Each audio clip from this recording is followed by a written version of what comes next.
Hello বন্ধুরা, আজকে আমি আপনাদেরকে দেখাবো কিভাবে আপনারা আপনার ফেসবুকের পাসওয়ার্ডটাকে চেঞ্জ করবেন। আপনারা হয়তো আপনার ফেসবুকের পাসওয়ার্ডটা ভুলে গেছেন, তো এখন চাইতেছেন আপনার পাসওয়ার্ডটাকে বের করবেন, তো আপনারা আপনার পাসওয়ার্ডটাকে বের করতে পারতেছেন না। তো এখন আপনাদেরকে দেখাবো আপনার পাসওয়ার্ড বের করার প্রয়োজন নেই। আপনার পাসওয়ার্ড ভুলে গেছেন, তারপরও আপনারা আপনার পাসওয়ার্ডটাকে চেঞ্জ করে নতুন করে পাসওয়ার্ড ক্রিয়েট করতে পারবেন। তো চলুন আপনাদেরকে নিয়ে যাইতেছি ফেসবুকে গিয়ে আপনাদেরকে দেখাই।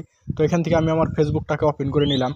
ফেসবুক ওপেন করে নেওয়ার পর আপনারা কি করবেন, উপরে দেখেন ডান দিকে আপনার প্রোফাইল লোগো অথবা আপনার এখানে 3 লাইন দেওয়া আছে, আপনারা এখানে ক্লিক করে দিবেন। ক্লিক করে দেওয়ার পর আপনার সামনে এরকম করে পেজ চলে আসবে। তারপর আপনারা কি করবেন, একদম নিচে চলে যাবেন। নিচে চলে যাওয়ার পর এখানে দেখেন লেখা আছে সেটিং অ্যান্ড প্রাইভেসি। তো আপনারা কি করবেন, সেটিং অ্যান্ড প্রাইভেসিতে ক্লিক করে দিবেন। সেটিং অ্যান্ড প্রাইভেসিতে ক্লিক করে দেওয়ার পরে এখানে দেখেন উপরে আবারও লেখা আসছে সেটিংস। তো আপনারা কি করবেন, আবারও সেটিংসে ক্লিক করে দিবেন।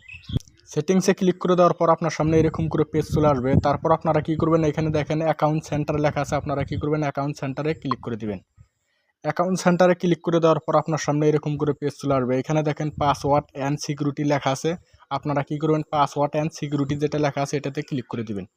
এখানে ক্লিক করে দেওয়ার পর এখানে দেখেন উপরে লেখা আসছে চেঞ্জ পাসওয়ার্ড, আপনারা কি করবেন, চেঞ্জ পাসওয়ার্ড অপশনে ক্লিক করে দিবেন। চেঞ্জ পাসওয়ার্ড অপশনে ক্লিক করে দেওয়ার পরে এখানে আপনার ইনস্টাগ্রাম যদি আপনার ফেসবুকের সাথে লিঙ্ক করা থাকে তাহলে এখানে আপনার ইনস্টাগ্রাম আইডিও শো হবে। তো এখান থেকে আমি যেহেতু আমার ফেসবুকের পাসওয়ার্ডটাকে চেঞ্জ করব, তার জন্য এখন আমি কী করবো, এখানে ফেসবুক আইডিটা ওপেন করে নেব। ফেসবুক আইডি ওপেন করে নেওয়ার পর আপনার সামনে এরকম করে পাসওয়ার্ড চেঞ্জ করার অপশন চলে আসবে। তো এখানে দেখেন উপরে লেখা আছে কারেন্ট পাসওয়ার্ড আপডেট, তার মানে এখানে আপনার যেটা পুরানো বর্তমান যেটা আপনার ফেসবুকের পাসওয়ার্ড আছে ওই পাসওয়ার্ডটা দিতে বলছে। তো যেহেতু আপনি আপনার পাসওয়ার্ডটা ভুলে গেছেন তাহলে আপনাকে কি করতে হবে, এখানে দেখেন ফরগট ইওর পাসওয়ার্ড লেখা আছে, আপনারা কি করবেন, ফরগট ইওর পাসওয়ার্ডে ক্লিক করে দিবেন। ফরগট ইওর পাসওয়ার্ডে ক্লিক করে দেওয়ার পর আপনার সামনে এরকম করে পেজ চলে আসবে। তার আগে এখানে দেখেন বহুতগুলো অপশন দেওয়া আছে, আপনার ওটিপি কোডটা কিসের মাধ্যমে চলে আসবে। এখানে দেখেন আপনার ফোন নাম্বারটি দিয়ে যদি আপনার হোয়াটসঅ্যাপ খোলা থাকে তাহলে কিন্তু আপনার এখানে উপরে লেখা আছে সেন্ড কোড বিয়া হোয়াটসঅ্যাপ, তার মানে এখানে আপনার হোয়াটসঅ্যাপ খোলা থাকলে আপনার হোয়াটসঅ্যাপে চলে আসবে। তারপরে যদি আপনার হোয়াটসঅ্যাপ খোলা না থাকবে তাহলে আপনারা কী করবেন, এখানে সেন্ড কোড বিয়া ফেসবুক নোটিফিকেশন লেখা আছে, আপনারা এটাতে ক্লিক করে দেবেন। এটা সবচেয়ে থেকে বেস্ট হয়।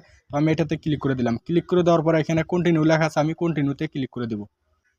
কন্টিনিউতে ক্লিক করে দেওয়ার পর উপরে দেখেন tap to see or log in code লেখা আসছে। তো এখানে আমি কী করবো, তো এটাকে আমি কী করবো, এখান থেকে নিয়েও ওপেন করে দেখে নেবো যে আমার লগ ইন কোডটা কী ছিল। এখানে দেখেন 496, তো এটা আমার লগ ইন কোড। তো আপনাদের এরকম করে আপনার বেলেগ ধরনের কোড আসতে পারে, তো আপনারা দেখে নিয়ে তারপর এখানে আপনারা ক্লোজ করে দিয়ে তারপর আপনারা ওইখানে ইন্টার করে দেবেন। তো আমি এটা ভালো করে দেখে নিতেছি 496 তারপরে 425, তো আমি এখানে দিয়ে দিতেছি 496 425। তো এরকম করে দিয়ে তারপরে কন্টিনিউ লেখা আছে, কন্টিনিউতে ক্লিক করে দিবেন। কন্টিনিউতে ক্লিক করে দেওয়ার পরে এখানে দেখেন ইন্টারে নিউ পাসওয়ার্ড, তার মানে এখান থেকে কিন্তু আমি এখন নতুন করে পাসওয়ার্ড ক্রিয়েট করতে পারবো। তো এখানে আমি পাসওয়ার্ড ক্রিয়েট করে তারপর আপনাদেরকে দেখাইতেছি। তো এখানে আমার পাসওয়ার্ড ক্রিয়েট করা হয়ে গেছে। তো এখন আমি কি করব, এখানে নেক্সট লেখা আছে, আমি নেক্সটে ক্লিক করে দেবো। নেক্সটে ক্লিক করে দেওয়ার পর আপনার সামনে এরকম করে পেজ চলে আসবে। এরকম করে পেজ চলে আসা মানে আপনার ফেসবুকের পাসওয়ার্ডটা চেঞ্জ হয়ে গেছে। তো এখন আপনারা চাইলে এখান থেকে ব্যাগে চলে আসতে পারেন। তো এরকম করে কিন্তু আপনারা আপনার ফেসবুকের পাসওয়ার্ডটাকে চেঞ্জ করতে পারেন। তো ভিডিওটি ভালো লাগলে একটি লাইক দিবেন, চ্যানেলটি সাবস্ক্রাইব করে সাথে থাকবেন। ভিডিওটি দেখার জন্য অনেক অনেক ধন্যবাদ।